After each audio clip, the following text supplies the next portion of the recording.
Welcome to another edition of the Skeeter Bass Champs Dock Talk. I'm John McCallum. We are at the 6th stop at the Skeeter Bass Champs Tournament Trail for 2025 at Lake Belton. And you see these two guys that are standing next to me?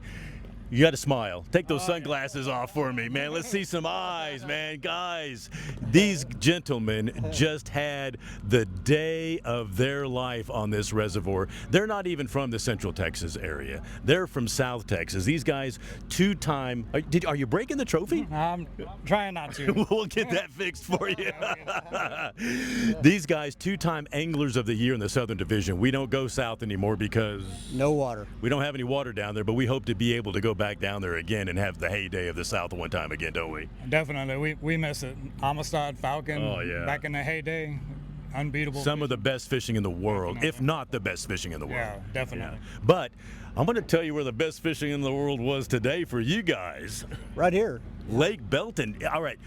You had 2440. Your big bass was 663. Of course, you're going home with $25,200. $25,000 guaranteed for first place. $200 because you used Shry Life because you kept those fish nice and healthy. But you weighed in like 40 minutes early. So you weighed in first, and then you held the lead all day long. Break your day down for me.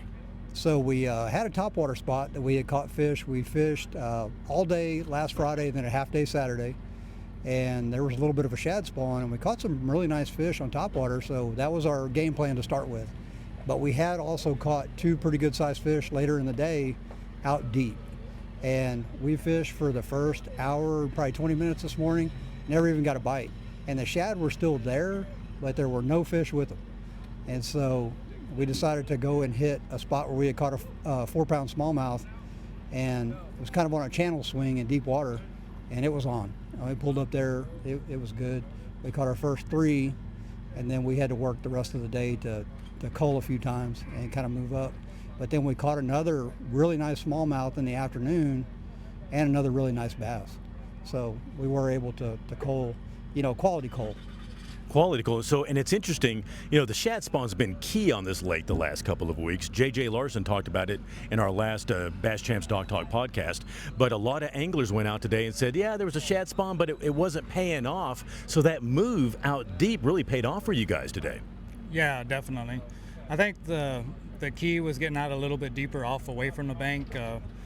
We didn't catch a whole lot of fish today. We probably caught maybe 15 fish, but I think the quality bites, they were out a bit deeper, like 15 feet or so. Yeah, and we've heard a lot of our big bass came out on those deeper ledges in that deep water. What baits were you using to target those fish?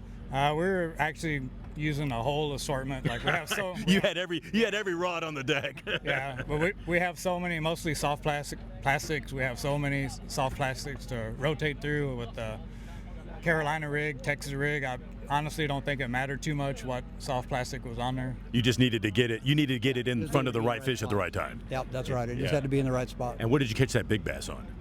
So that was on a Cinco. That was on a Cinco, really? And how deep was that? That fish was 15, right on the edge of about 24 to 25. So were you Texas rigging that, or? That was Carolina rig. Carolina rigging a Cinco out deep, catching the fish. All right, you come in 40 minutes early. You guys are old school, and I identify with old school. I still have a cold beam in my bass, but I love the cold beam. I kind of like to be surprised when I go to the scales. But you weren't sure if that was going to hold up today. No, not at all, especially being so early. We've been hearing that the afternoon bite is real strong, and we had caught some last week in the afternoon that were, some pretty good. So we were scared someone was going to get into them right at one of the later flights at the end of the day, pull up and catch, 8-9 pounder or a couple of them, but it was pretty nerve-wracking waiting here since before weigh-in to after weigh-in, and every time we were looking at all the bags coming in and seeing like, hey, what's in that bag? Yeah. Hey, did you see that bag? Man, that bag's hey, no, it's a lot of water. Don't worry about it. Well, guys, big congratulations. Again, your big bass was 663. Your total weight, 2440. Going home with $25,200. I know you got a long drive ahead of you.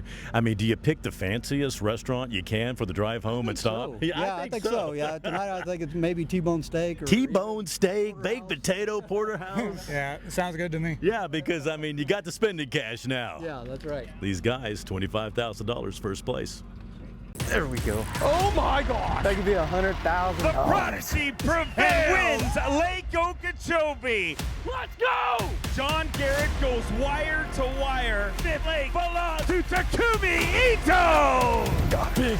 Let's go! Bassmaster Classic champion, Easton Fothergill. Eastleigh Fish dominate.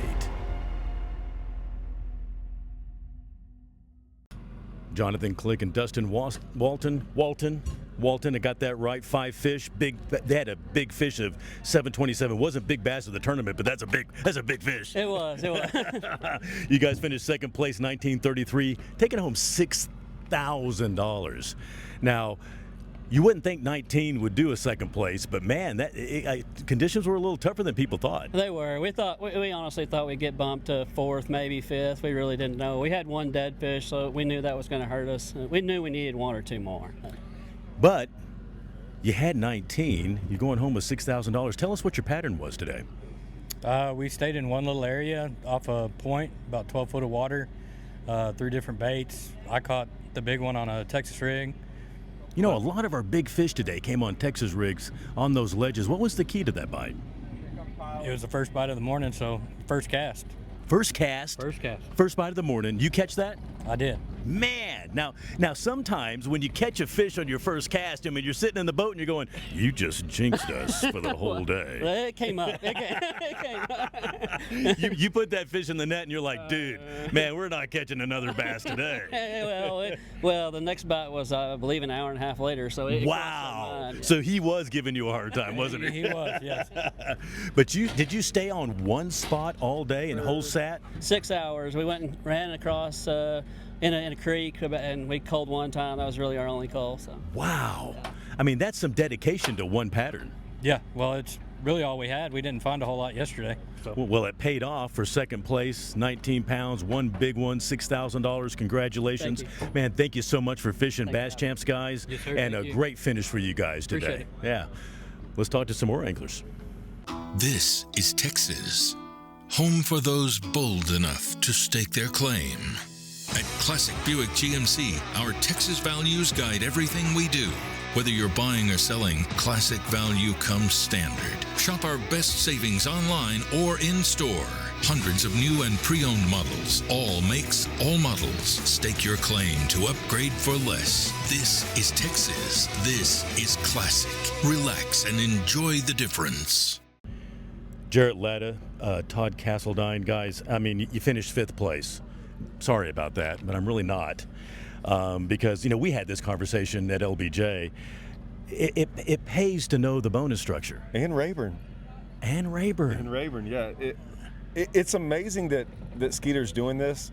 It never surprised me that they do kind of stuff like this. They got by far, Bass Champs and Skeeter has been together for I don't know how many years.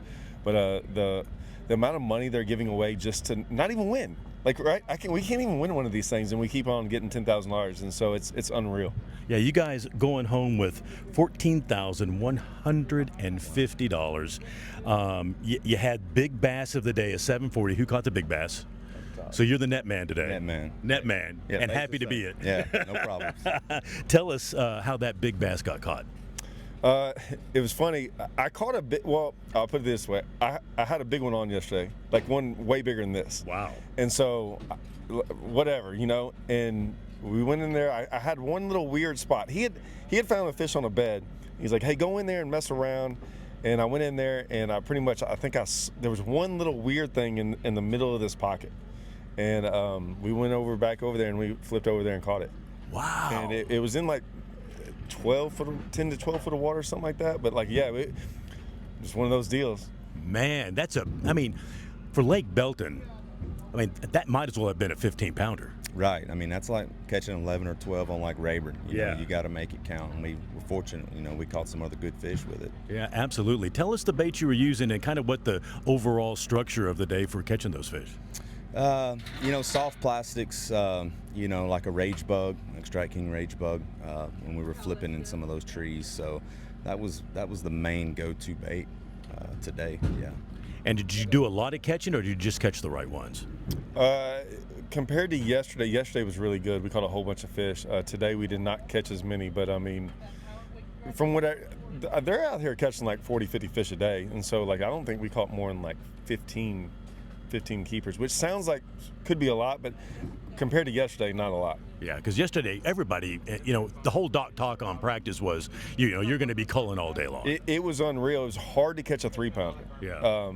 We both said it was hard to catch a 3, but I mean, just caught fish. It was largemouth, smallmouth, didn't matter. And you weren't even going to come fish that. We were talking before the tournament, and you're like, yeah, I was thinking maybe not, and I guess you're kind of glad you did. Yeah, I mean, I had a Toyota Eufaula, and I wasn't planning on coming here, and then my buddy was coming, and then I called up Jarrett. Me and Jarrett used to fish all through college and stuff. So, I mean, I was like, hey, you want to go meet up and fish this? He's like, yeah. So that's, it was, I've literally only been here. This is my second time. You haven't been here 2 or 3 times, so. So it's it's fun jumping in at the last minute and going out and having a great day. Because when you're catching, man, you don't get those days every day. No, you don't. Me and Todd hadn't fished a tournament in a long time, so it was a fun day actually. Yeah, a little fellowship in the boat and going home with $14,150. Not bad for 5th place. Not bad for 5th place. Congratulations, guys. Good job, man. Congratulations, man. Good job. The best of the best just got better. Clearer images, sharper resolution, improved target separation.